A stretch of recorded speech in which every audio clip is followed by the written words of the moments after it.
still, but like you're not gonna spend 800 episodes, like those five, whatever, how many of them, you're not gonna spend that much time with them and then still like compare. You just can't. So I'm gonna make a separate list.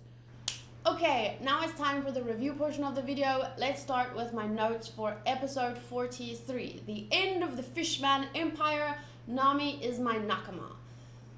The first line here is a quote from Arlong. Inferior race, but still a smart woman. If the rest of the human race are little rats, then she's a cunning cat. And then I just wrote, racism at its finest. So it's kind of like, he's fucking racist, but he makes exceptions when it suits him.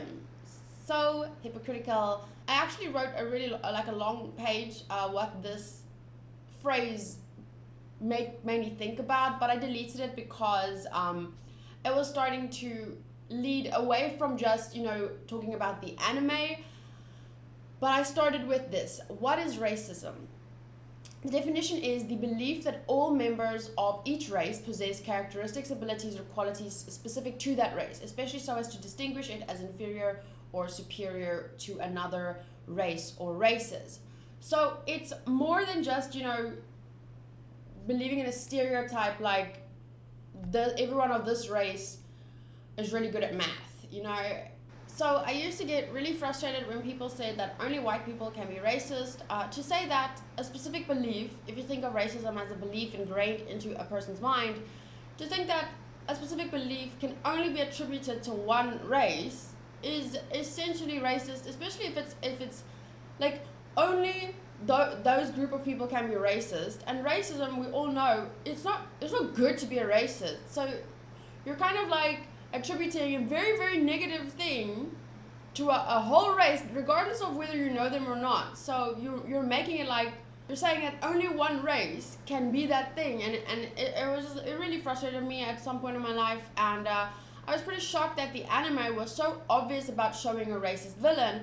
And although there's a lot I'd like to say on this topic, I have to admit that I did type it out, but then I just deleted it because it had more to do with the concept of racism and the cycle of suffering. Therefore, it may not be entirely relevant to the story right now. I guess I will have to discuss that at some other point. I will, however, make a guess, which I may have mentioned before, and say that it's very likely that Arlong lost his family or friends at a young age by the hands of cruel humans. He was definitely not born with his disdain for the human race. So please don't confirm or deny this theory based on your knowledge from future events, please. Because if you say, actually you're wrong about that, I will find out. Don't tell me now. If I say, I think Arlong is this because of this, he may be this because of that. If you say, actually yes, or actually no, or actually this, if you say that from your perspective as like caught up with the anime,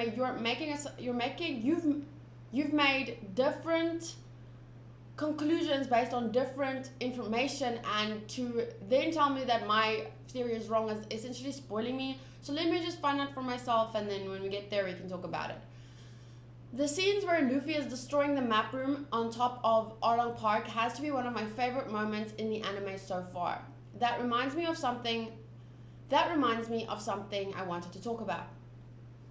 I started this channel last year, and at the end of the year I hosted my own Anime Channel Awards. It was just for fun because there was the Crunchyroll Awards, and I was like, oh, I don't know any of that anime because I was watching a ton of other anime at the time, and I was like, let's just, on my channel we did like polls and stuff, and I was like, let's do Anime Channel Awards. So from all the anime I had reacted to up to then, because I started around August and up until December, from those anime, we chose winners for categories like Best Girl of 2018, Best Boy of 2018, Most Reaction-Worthy Moment, and so on. At the end of this year, I hope to do that again. Since I'm so far behind on One Piece, I didn't think I was going to include it this year, but I realized there's no way I could do that. Like, there's no way I could not include One Piece because I'm spending so much time on this anime compared to all the others that I'm watching. Every other anime, I watch at most one episode per week. If for some anime like Shield Hero, I skip every week, and every second week I watch 2 episodes. So I'm spending so much time on this anime, 4 to 6 episodes per week, a minimum of 4, a maximum of 6, because I don't do more than 3 episodes per video, depending on how much time I have in the week. How could I leave out One Piece in the Animation Awards 2019 after it's making such a big impression on my year? I've decided to add separate categories for One Piece because the anime has been running for 20 years and it's literally always airing. It's in a league of its own. Categories I thought about having so far for this year is Straw Hat of the Year 2019, Best One Piece Villain of 2019, and Best One Piece Moment or Reaction of 2019. Maybe those two should be different polls because Best Moment could be, when Luffy destroyed the map room. Like, for me, that's my favorite moment so far. But Best Reaction would be something completely different. It could be something, I don't know what I did or what I said. I'll probably do Best Moment, I think. These polls will be based on where I am in the anime this year. So all my subscribers will get to vote on polls that I post. I will start posting the polls around December or January 2020. December 2019 or January 2020, because then the year is over. The video with all the winners will be posted at the end of January. The reason I'm sharing all of this right now is so that you can all nominate a few best moments or reactions so far from the videos I've posted. Here's the One Piece playlist if you need to refresh your memory.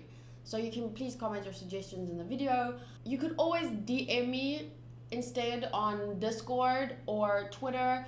My Discord link is in the description if you guys want to join. There is a One Piece chat specifically for you guys. I don't go in that chat because you guys can chat about One Piece more recent episodes as well. There's a manga chat where you can talk about that. There's an anime chat where you can talk about anything else. So yeah, and I'm also on there quite often.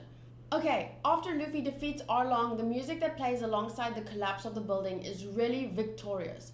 Nami screamed Luffy's name just before the break, and it made me worried for a second the way that she screamed his name, but then the background music started playing and it made me feel so happy, like the battle has finally been won and Luffy will be okay. I was so shocked at this moment when this giant brick just fell on Zoro's head. I was like, what?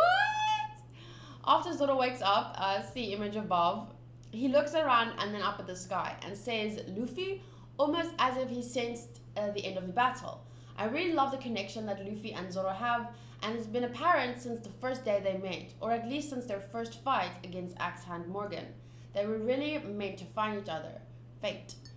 When Luffy emerges from the rubble, I said he needs to shout out in victory,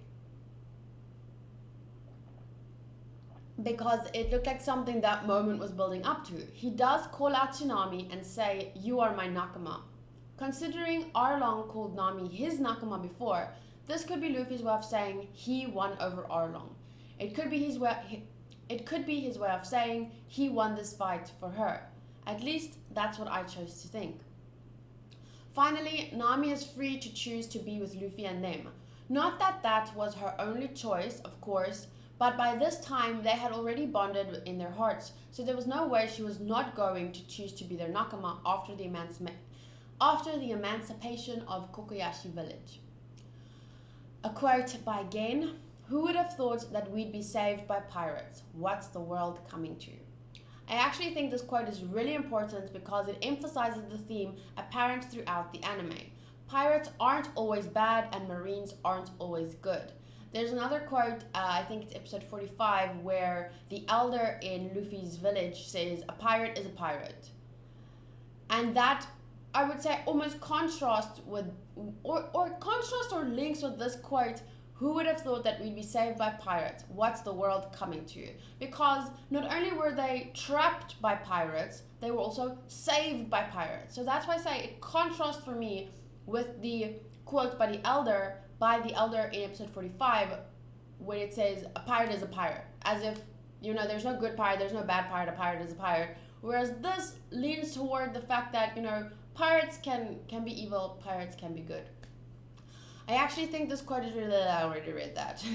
The quality of goodness and badness cannot be attributed to a person by worldly appearances. Just because someone is a pirate doesn't mean they're bad. Just because someone wears a marine hat does not make them good. The world uses these labels to quickly identify and objectify what is bad and good. In some cases it can be helpful, but it's dangerous to get stuck in stereotypes. However, in reality, it's not always so simple. It's not what someone is called or what they call themselves that's really important. It is the actions that they carry out that determines whether they're good or bad people. Episode 44. Setting off with a smile. Farewell my hometown, Kokoyashi village. At the start of this episode, Luffy was eating a lot and shown to be looking for more meat to eat. I asked whether he was blood type O, but Zagrash, one of my patrons, let me know that Oda confirmed Luffy to be blood type F, which in our world is similar to blood type B apparently. I wonder why he decided to change this. I think it's probably to emphasize that this is a different world where people can eat fruits and their bodies can take on strange properties like stretching and splitting. The reason I thought Luffy was blood type O is because when I was younger and I wanted to lose weight, naturally, I started eating according to my blood type, which is A. I didn't want to exercise a lot, but I wanted to be able to eat a lot, so this blood type diet was really perfect for me. I did a lot of research on the best diets for each blood type, and I knew that those with blood type O require a high protein diet, lots of meat. That's why I thought Luffy might be blood type O. So yeah, I get to eat, like people often, not very often, but I mean there's every week there's one or two comments that are like, are you anorexic? And I'm like, seriously, you do not know what anorexia is. And also if I was anorexic and you asked that to me, that would not make it any better. But no, actually I really love to eat. I really love to eat pasta and bread. I just don't eat any red meat, any pork. I eat a lot of vegetables. At Bellamir's grave, Nami wonders whether Bellamir would have stopped her from becoming a pirate. Gen gives one perspective. She'd never let her precious little girl become a pirate. And Nojiko the other. She wouldn't stop ya. In light of what I previously discussed at the end of the notes for the last episode, it's becoming more apparent to us viewers that what makes a person good or bad is not the label that the world has given them, it's their actions. That's why I believe Gen says Bellamir wouldn't approve at first, but then he realizes that Nami would only be bad from the world's perspective, branded as a pirate. Pirates are known to be bad, so she'd be branded as a bad guy. Bellamir wouldn't mind Nami being the kind of pirate that Nami is choosing to be, just like Luffy. She might be choosing to be a pirate, but she's not choosing to be a bad person. I like that Gen says, Nami, you've made up your mind already, right? So just do what you feel is right. He trusts that, just like Bellamir, Nami is a good person, although she may not always do good things. He knows that in the end, she will always do what is right. Here's just an interesting note, something I thought about. Zoro doesn't seem to be much of the party type, whereas Sanji does, and Usopp too, although they enjoy it in very different ways. Luffy is mostly just there for the food, and I thought like of making a little cartoon if I could draw and had time to draw.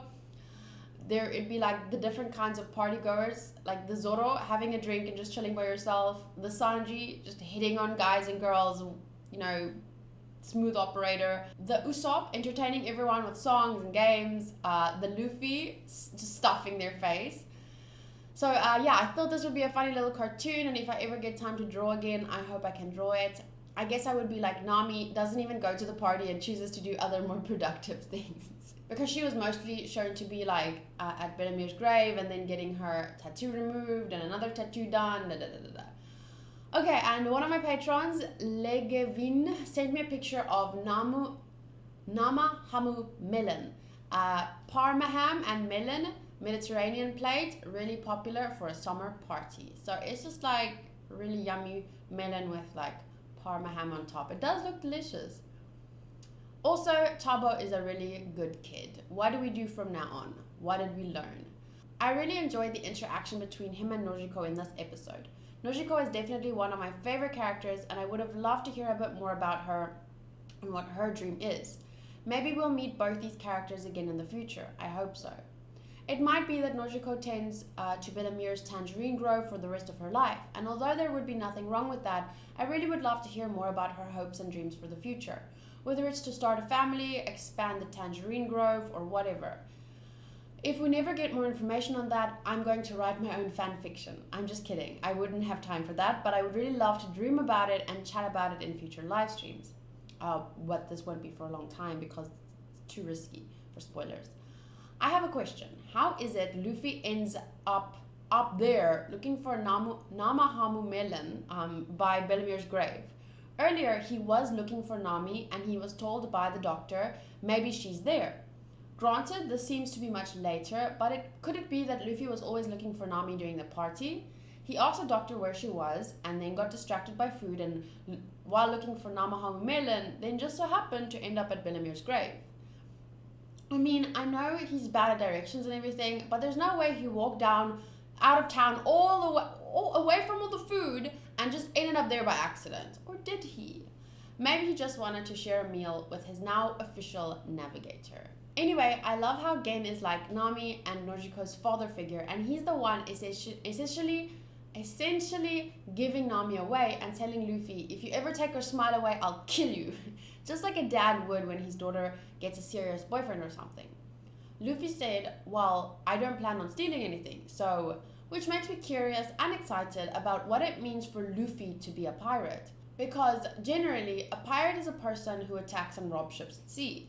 Many people have said for him being a pirate is being free, but I'm looking forward to seeing or learning that for myself instead of being told. Bellamir's quote, happy times will come again. They'll definitely come. I love the scene where Nami takes a deep breath, opens her eyes, turns around and sees Bellamir sitting at the table. Nami says that it's finally over and that everyone is finally free. She tells the image of Bellamir that I believe she chose to put there or imagine is there, that she has decided to leave the island but with really good and strong people, so she'll be okay. It was like, since she couldn't talk to her mother, she imagined that she is. Because in some sense, they are always with you, even if they leave. I love that she declares her goals to see the world with her Nakama and draw maps for herself. On some level, she may feel guilty or scared because she knows she's not leaving to come back again soon with more money. It's not guaranteed that she will come back at all this time, but that's what makes the push from Bellamir even more impactful. It's a reassurance that she doesn't have to feel guilty. Was it really Bellamir's spirit that gave her that little push? Maybe Nami's focus on the thought of Bellamir invited her spirit there that night. Or could it have been Nami's own self-conscious giving her that encouragement? The person that Nami is and has become is greatly thanks to Bellamir after all. So even if spirits don't exist in this world and it was Nami's own self-conscious giving her that push, at the end of the day, we know Bellamir would have done the same. Nami's laugh at the end could be interpreted in many ways. Did she laugh at herself for feeling that push after just stumbling a little at the door, maybe? Or did she laugh because she was happy to feel her mother's presence? It really doesn't matter. What matters is she straightened her back, held her head high, and left with a smile on her face. And then I saw this while editing. I love how the anime quickly shows Nami is pickpocketing all the villagers. We could have easily picked it up if we were looking closely, but just like they did, we totally missed it. So this image clearly shows her hand in someone's pocket, but it's so quick and then she's just running, that I didn't notice what she was doing. I thought she was just avoiding them so that she doesn't have to say goodbye in a sentimental way. And then she lifts up her shirt and all the purses fall out, and it's quite clear from the start of the whole scene she was going to do that, or she was doing it. But like they did, we totally missed it. I absolutely love Zoro and Usopp's reaction. Oh, she hasn't changed a bit. This is the best. I absolutely love their faces there. And the symbolism was absolutely beautiful.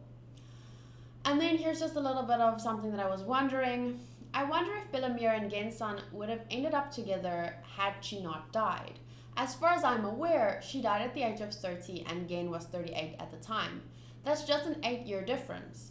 Of course, just because Bellamir is Nami and Nojiko's mother and Gen became like a father figure to them after her death, doesn't mean that they would have ended up together, but it kind of could hint towards that. especially considering the joke Bellamere made in the flashback. She said something like, I'll pay you with my body, and Gen got so flustered and like he was blushing and stuff. So I thought that was setting a really bad example for Nami at first, but now I'm thinking there might just have been, flirting going on between the two. We could never really know, but in a perfect world, I believe she would have survived and her and Gen would have ended up together. I can dream, can't I? I told you guys, I like shipping people, or should I say, I just really like romantic ships. So if there's anything that hints at a romantic ship, I'm gonna be shipping that, if I think they work. I wrote here, I'm an incurable romantic when it comes to stories, at least. I don't think in real life I'm a very romantic person. I don't require a lot of romance. I don't do a lot of romantic things, although I have done a few romantic things. But I'm not, in real life, I'm not all that romantic, but I like that in stories because it's not something that I need in my life, but to see it in other people, to see it in stories, to see it be told, I really love it.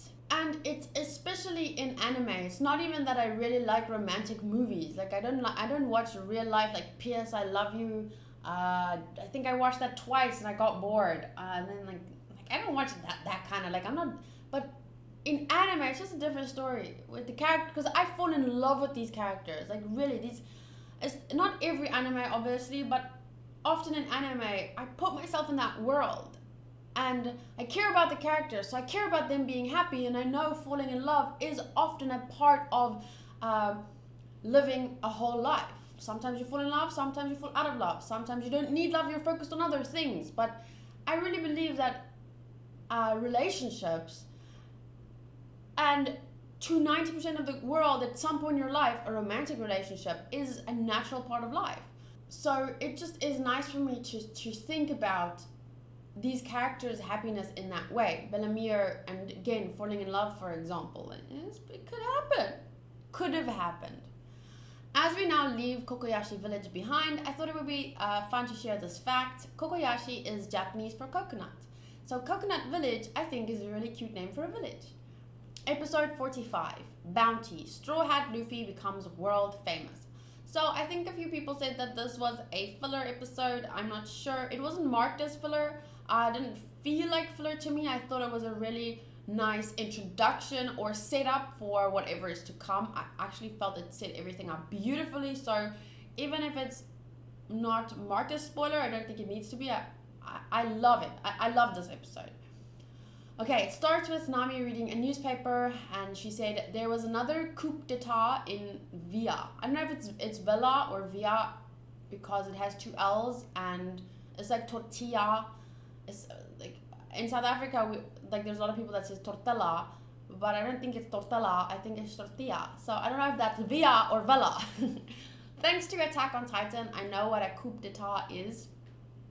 I don't know how to say it. I don't know how to say it. I just know what it is. Coup d'etat, coup d'etat, coup d'etat. But I'm going to Google the official definition of it anyway for my notes. A sudden, decisive exercise of force in politics, especially the violent overthrow or alteration of an existing government by a small group, a military coup d'etat of the dictator. So it's basically just overthrowing the government forcefully, especially if the government is dictatorship. I would be so impressed if this little snippet of information comes up again in the future. I hope I remember if it does, and I do think it will. Don't tell me if it does. Okay, Buggy's bounty, 15 million belly. Krieg's bounty, 17 million belly. Arlong's bounty, 20 million belly. And Luffy's bounty, a 30 million belly. I believe still that's kind of a big jump. I know that he defeated all three of those guys, but that's not like a 10 million belly jump. That's huge. He obviously, if he could defeat Arlong, it's easy for him to defeat Krieg and Buggy too. So he should just be like 5 million belly more than Arlong, in my opinion. But 10 million belly, that's a lot. That is a lot. But I guess, I don't know, he made a big name for himself because, I don't know, why so much? I don't really know how the Marines determine these things, but I'm just saying if it were me, I would have thought 25. But 30 million sounds more impressive, so let's go with it. Okay, this is from the Marines.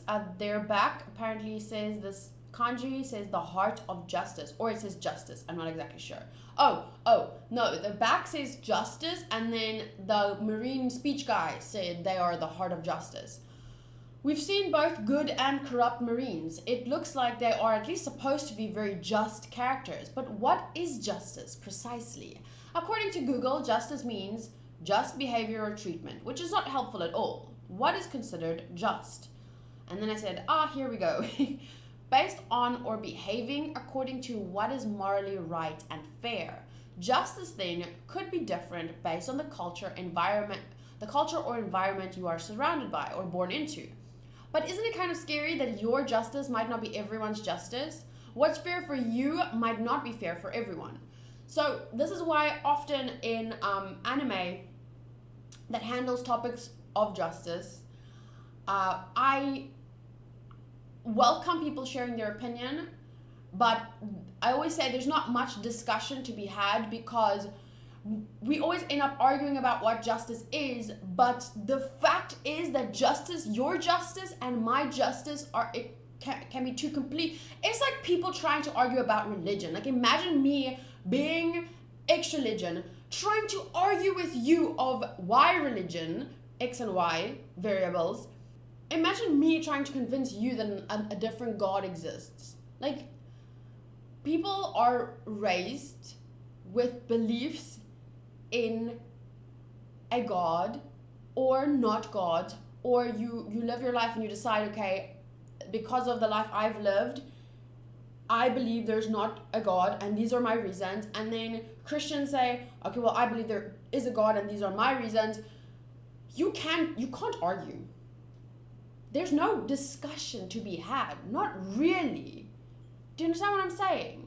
And that's how a conversation about justice is, and why the other day I got so frustrated with someone in my One Piece comment section who told me my idea of something was wrong. I can't do it. I can't say it this way and this way. And I'm like, excuse me, you can't tell me my opinion is wrong. That is not how you have a discussion about this. We can talk about it. Like, there's a way to you can say, I feel this, and I can say, I acknowledge how you feel, and I feel this. That's a discussion. We can talk about the different ways we see it. But you cannot tell someone, especially with something like justice, religion, you can't tell them they're wrong, because their opinion is their opinion, their religion is their religion, their concept of what justice is their concept of what justice is. And when someone like that, I told that person, like, if you're gonna be the kind of person that argues and does, like, there's a difference between arguing with someone and discussing something. I think it's absolutely stupid to try and argue and tell someone their concept of justice is wrong. Like, you can't. And I told him, like, then this is not the channel for you. The concept of justice differs in every culture. Some people argue that justice issues from God. Others believe there is a natural law that governs what is just and what is not. So that is similar in some sense, but not really, because the concept of God can differ. So God and natural law can be seen as two different things, or some people even see it as the same thing, but for this purpose, I split the two, because you can split the two, because some people think that God decides what is just, and other people think, like, I think that's more me, my concept of it is there's a natural law, it's ingrained, like, you know how trees grow and like, it is. I don't know how to explain that. I can try and explain it at some other point, but there is also despotism and skepticism, utilitarian arguments for justice, and so many other variations. Utilitarian concepts, that is something that I find very difficult not to argue with, I'm not going to lie. I'm looking forward to discovering how the anime handles this theme through characters like the Marines and pirates. I'm really looking forward to it in the future. In one of the previous episodes, the doctor at Kokoyashi Village told Luffy and Zoro they need a doctor for their ship. Luffy, of course, mentioned they need a musician first, because pirates love to sing. In this episode, Kaya mentions that she is studying to become a doctor, at the end of the Syrup Village arc, she had said that she wanted to do this. And now we see that she started it. Right after she says this, she also says, my dream and Usopp's dream. The day will come when they'll meet again and become one, will arrive someday, I'm sure of it. I don't know if I typed that wrong. Coincidence? I hope not. I know that at some point there is a time skip. I'm just letting you guys know. I know there is a time skip, but I don't know how many years of time it skips. It could be that what she said there was a hint that they really could end up together one day, their dreams aligning. But that doesn't mean we'll necessarily get to see it happen, because it takes, 8 years to become a doctor? I already talked about it. I don't think it's likely that we would, but I like holding on to the idea that even if we don't get to see it, they will end up together. Unlike Usopp's father and mother, I think that there is a chance for these two to actually travel together and both of them live out their dreams. Not one having to give up their dream for the other. So she will get to be a doctor and he will get to be a pirate. Unlike, with Usopp's mom and dad, sorry, I need to put on my socks, it's cold. Unlike Usopp's mom and dad, where he had to go live out his dream and she didn't resent him for it because, her dream wasn't to go with him, or maybe her dream couldn't be made come true by going with him. I don't know. I already mentioned most of this in my review, but I wanted to, not in my review, in my reaction. I already mentioned most of this in my reaction, but I wanted to write it in my notes too, because I'm more likely to reread my notes than rewatch my own videos. This is Colby. Pretty sure this is foreshadowing a reunion between Luffy and Kobe. Looks like Helmopo, I think his name is Helmopo. It seems like he's in the marine business, even though his father is in jail. He's either going, my opinion, guess is, he is either going to become the exact opposite of his dad, or follow in his dad's footsteps and try to avenge him. But there he is. When they showed Kuro's ship for a second, I thought maybe Django was captain. But I forgot that Kuro didn't die and couldn't return to Syrup Village, so obviously he retook his position as captain. We didn't get to see Django at all in this episode, unlike many other characters. I wonder what happened to him. I really like Django. I hope we get to see him again. I was wondering why Full Body got demoted, and I asked my patrons in our private chat on Discord. Wink, wink, nudge, nudge, we have a private chat. Zera said, it's different in the manga and anime as far as I know. It was just because he got into a fight with Sanji and lost, so he was demoted. It made more sense in the manga. And this made sense to me. I guess it could be attributed to the fact that he lost a fight with a waiter, acted unfitting of a marine captain, and lost the respect of many of his men. And then, sorry dude, demoted. Also, my patrons let me know Kuro's poster is crossed out because he faked his death, which I forgot about. Since the villagers at Syrup Village was never told about what happened, I guess news about Kuro being alive never got out. Okay, this was a pretty cool scene. I was really impressed. Not only did Zoro impress me a lot when he hoisted up an anchor with his bare hands in the last episode, or one of the last ones, but he also sliced this cannonball in half and finished it off with, you shouldn't bug people trying to take a nap. Badass. That was badass. I thought it was really cool. I wasn't sure how many, I don't think it's much because you can count it, so it's many. Sugar, how much sugar would you like? How many teaspoons of sugar would you like? I like learning about English. Points to give him, I wasn't sure. So I posted a poll to my YouTube community tab. There's almost 1,000 votes now and 71% says 4 points. Mad Fake said, nearly anyone can stop a cannonball, it should get 1 point max. But badass points are not given for what you do, it's about how you do it. Being badass is an attitude more than it's a physical action. Luffy once stopped a cannonball by stretching and boing. That's not badass, that's funny, This was badass. It's about how you do what you do. At least in my opinion. For example, Luffy's attitude in the final stretch of his fight against Arlong won him some badass points before, because his attitude was really badass, even though he's not really your typical badass character. Another thing to consider is when something happens. For example, this is quite early in the game. It could get 4 points now, but if he did this, let's say 400 episodes from now, after I've seen a lot of other shit, it probably might not even get any points at all. For now, I've decided to give him 3 points. Remember, everyone is welcome to play this game. You can give badass points for other characters too. Even like, you can just say you think that character, when they did that, they deserve 3 badass points there. This might be easier for my patrons who watched the full episode with me. The reason I'm saying all of this is just because it's just a game I'm playing. It's just for fun. Some people in that post seem to get heavily heated. Just remember, it's just for fun.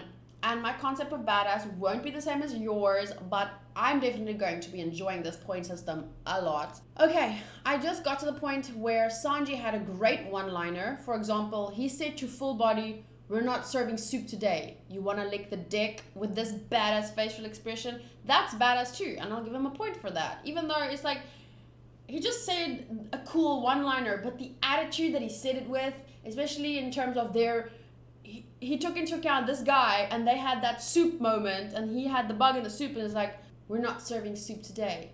You wanna lick the dick?" Like, I can't do it because I don't have a badass personality, but look at that face. Like, that is pretty badass. Attitude plus cool one-liner equals badass. 1 point for you, Sanji. I also gave Zoro 1 point for hoisting a fucking, what do you call it? An anchor. Some people will say like 1 point for a cool one-liner, 1 point for hoisting an anchor. That doesn't make sense, but I was surprised by him hoisting an anchor, but also, this is One Piece. I've seen a lot up to now, and although it impressed me, sometimes a one-liner can impress me just as much. It's about the attitude, not necessarily what you do. Okay, let's continue. When I realized the pirates on the island Hawkeye stopped at was Shanks and his men, I totally freaked out. And I got goosebumps while editing when Shanks said, "So you've come, Luffy." For some reason, his expression and voice makes me so excited. I can't believe we only saw Shanks and his men for a couple of episodes, and I already feel like so in awe of them. The anime really does a fantastic job of setting up characters and their like legendary status or prestige. I'm not sure if that's the right way to say it, but I hope you get what I mean. It's like, we don't even have to see a lot from them to understand the hype around them, I'm really curious about who this bar lady is, and I'm a little curious about Luffy's town and backstory in general, to be honest. The bar lady and the elder have an interesting conversation back in Luffy's town. He said, "A pirate is a pirate," and she said, "But it's his dream," to which the elder replied, "A dream or fate?" I feel like this could be another important theme the anime is going to explore. How much of our lives are governed by our own volition, and how much of it is dictated by fate? Are our lives entirely dependent on one or the other, or maybe a mix of the two? And if it's a mix of the two, can we influence how much fate affects our lives or controls it, and how could we go about doing that? Like controlling or changing what has more influence on our lives. So interesting to think about. This is a picture of Nami pointing at Loguetown. Gold Roger, the Pirate King, was born and executed here. That is where the notes end. Very interesting. This is Reverse Mountain or something. The Grand Line. Oh, there's the Grand Line. And there's Loguetown. So they're going towards Loguetown now. And the Grand Line. And something about, I don't know. I'm looking forward to seeing the next arc. I'm looking forward to see the story develop. I have so much left to enjoy, and I'm really glad that you guys are here to enjoy it with me. Once again, shout out to Hunter Tariq, Anthony, Gandhi D, and Sandro Gonzalez Casiano. Thank you guys for making this video possible. I'll see you all in the next One Piece video. Thank you so much for being here, and I'll see you then. Bye!